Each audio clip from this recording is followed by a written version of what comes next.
Richard II is one of Shakespeare's history plays, a story of deceit, treason, and rebellion. A thrilling tale like no other. Yet it's often forgotten or overlooked, probably due to the popularity of the similarly named but very different Richard III. But Richard II still tells a compelling story, and one that has a deep impact on the rest of the history plays to come, from Henry IV, V, VI, and more. Without Richard II, there's no once more onto the breach, dear friends. There's no my crown is in my heart, and there's no my horse, my kingdom for a horse. It's important to address the genre of the history plays in some detail before we dive into this specific monologue. It's commonly thought that Shakespeare wrote in three genres: comedy, tragedy, and history, though some seem to cross into each other, like Antony and Cleopatra, both tragic and historical. And some seem to forge new genres as time goes on, the problem plays now being a commonly recognised genre for a variety of Shakespeare's works. Now, it's easy to think that the history plays are likely to be fairly historically accurate, as the clue is in the name, but in reality, it's quite the opposite. We have to think about Shakespeare's situation. This was a time where historical evidence was minimal, and almost everything Shakespeare knew came from one book, The Hollinshead Chronicles, A Comprehensive History of Britain. But like all historical sources, this needed to be taken with a pinch of salt, as the ruler at the time would have influenced the writer. Whoever was on the throne, their family, their religion, their beliefs, would all have impacted how history was recorded, and some truths may have been subverted or tweaked in favour of the current ruler and their line. Because of this, it's important to address the plain and simple fact that while Shakespeare's plays focused on real people and real events from history, the way these people are presented, the decisions they make, and the way that we are meant to feel about them will have been carefully fabricated by the bard and may not present what really happened. But does this mean we should hold the history plays in any lesser regard than the others? Certainly not. Shakespeare's history plays are compelling, exciting, and deeply political. Game of Thrones merely scratches the surface of what Shakespeare had to offer in his playhouses. And with that, let's jump in to Richard II. Richard II ruled England between 1377 and 1399. At the age of just 10, he became king of an entire nation. The play focuses on the last 2 years of his reign and his arguably untimely demise. As a king, Richard divides many people, and it is difficult to know how well he was loved and how much he was hated. It's worth noting that in 1381, around 15 years before the play was supposedly set, there was an enormous peasants' rebellion in England, also known as the Great Rising. A huge number of people across England revolted against the monarch due to a variety of factors, including heavy taxation, which was due to fund the war with France, and increasing frustrations surrounding serfdom, which is when your debts cause you to become essentially owned by the person who you're indebted to. Essentially, the vast majority of those living in England were profoundly unhappy, and it appears that Richard couldn't care less. Richard managed to quash this rebellion and gave a famed speech in which he declared to his rebels, "Rustics you were and rustics you are still. You will remain in bondage, not as before, but incomparably harsher. For as long as we live, we will strive with mind, strength and goods to suppress you so that the rigour of your servitude will be an example of posterity." Ouch.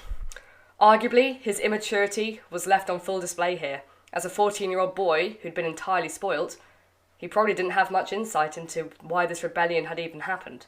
This, of course, made him rather unpopular. With this in mind, we fast forward to the start of Shakespeare's play, where Richard is depicted as a king of style, opulence, and eloquence in his late 20s. In his court, he sees two men, Henry Bolingbroke and Thomas Mulberry, challenge each other to a duel over a dispute. Just as the event is about to start, Richard banishes both of them. A heavy blow to Henry Bolingbroke, who's Richard's cousin. Acting as an impulsive king, Richard is soon absorbed by the words of his flatterers and ends up poorly mismanaging his country. Henry Bolingbroke's father, sad because his son's 10-year banishment will mean he'll never see him again, dies after a heated argument with Richard, and before his body is even cold, Richard has absorbed his lands and all of his assets. This, along with some illegal land leasing, have enabled Richard to go to war with Ireland, something very unpopular with the English at the time, seen very much as a vanity mission for the young king.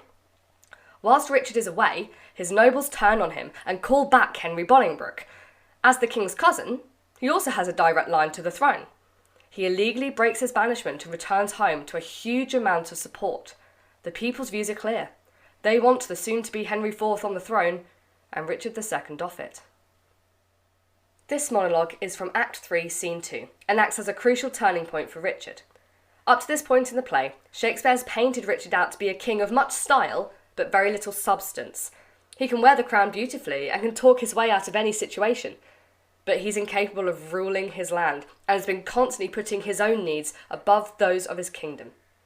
In many ways, Richard came to the throne too soon, and he was never given a chance to grow up. He's still a spoilt child. In this moment, Richard has returned home and has realised the damage of what has occurred in his absence. The throne won't be his for much longer. He's ignored the words of so many advisors for so long, and now he's forced to face the truth about his reign and indeed his mortality. Richard spends the first part of this scene musing upon the divine right of kings, the concept that kings are chosen by God to take the throne. But he soon shifts to a darker and more compelling tone in this speech. Suddenly, Richard starts to think upon the mortality of kings. Throughout this monologue, a semantic field of death looms over his words, always repeating ideas linking to graves, worms, and epitaphs. Having lost the loyalty of his nobles, Richard is forced to consider, for the first time, the fact that kings are not invincible, but are merely mortal men. He discusses how other kings have died, referencing slain in war, haunted by ghosts, poisoned, sleeping, killed, Shakespeare cleverly prompting his audience to think about other deaths from his plays. The links to plays such as Hamlet are clear, and though it would be another 8 years until Macbeth is written, there's some serious foreshadowing here. All these ideas come back to Richard's reference to the hollow crown, commenting on the fact that being king in life is death's cruel joke. A man can play king for a short time, but before the true king, death comes to take us all. Shakespeare also uses the metaphorical idea of flesh becoming walls for our soul. Our bodies will decay, but our souls will live on. In this speech, Richard guides us through his thought process in saying that death uses a little pin to prick the fragile flesh that protects our soul and take it away when we die. This shows us death's incredible power over man and our body's fragile place in society.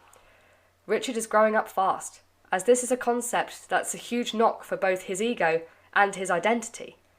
If he's not the beloved, invincible king, then who is he? This brings us to the end of the monologue, where Richard says, "I live with bread like you, feel want, taste grief, need friends." And this is the part I find most interesting. When we think back to the Great Rising and how Richard declared that he would keep all peasants in bondage as they were so far beneath him, this is a huge change of tune. Now Richard wants to be an everyman. We know that Shakespeare didn't write to be historically accurate, but he has thus far written Richard to be a king that his audience remain sceptical of.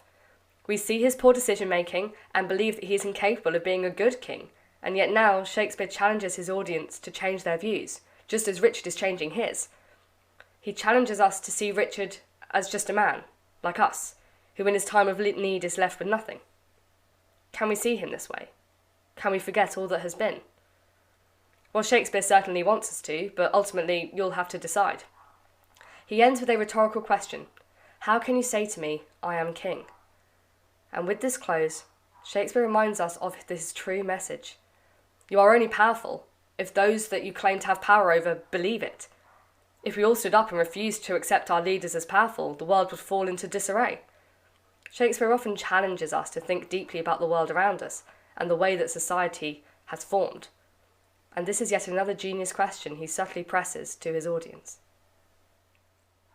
After this monologue, everything changes. Soon to be imprisoned and murdered, Richard II has no power left after this scene, and yet is written to have more complex wordplay than any other character. As he becomes detached from reality, Shakespeare chooses to make this character continually compelling. We go from a character that we disliked to a character that intrigues us, and one that we long to see more of. This monologue marks the truest form of change in any Shakespeare play, changing the mind of a child into a man, and equally changing the hardest minds of all, us, the audience. As you watch this monologue, I encourage you to make up your own mind. Do you think Richard is truly like us? Or is he still the spoilt young king? No matter where, of comfort no man speak. Let's talk of graves, of worms and epitaphs. Make dust our paper, and with rainy eyes write sorrow on the bosom of the earth. Let's choose executors, and talk of wills. And yet not so. For what can we bequeath save our deposed bodies to the ground? Our lands, our lives, and all our bowling brooks. And nothing can we call our own but death, and that small model of the barren earth which serves as paste and cover to our bones.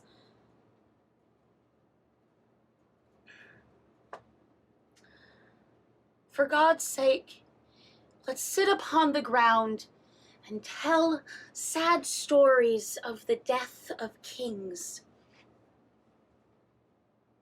How some have been deposed, some slain in war, some haunted by the ghosts they have deposed, some poisoned by their wives, some sleeping killed, all murdered. For within the hollow crown that rounds the mortal temples of a king keeps death his court, and there the antic sits, scoffing his state and grinning at his pomp, allowing him a breath, a little scene to monarchize, be feared and kill with looks, infusing him with self and vain conceit, as if this flesh which walls about our life were brass impregnable. And humored thus, comes at last, and with a little pin bores through his castle wall, and farewell, king!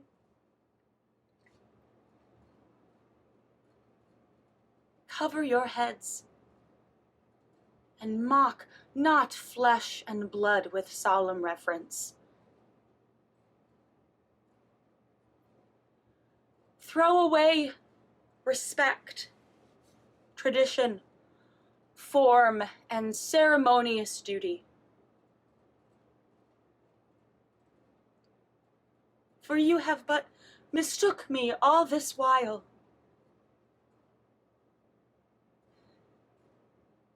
I live with bread like you. Feel want. Taste grief. Need friends.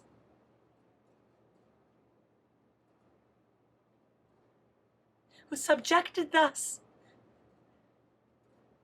How can you say to me, I am a king?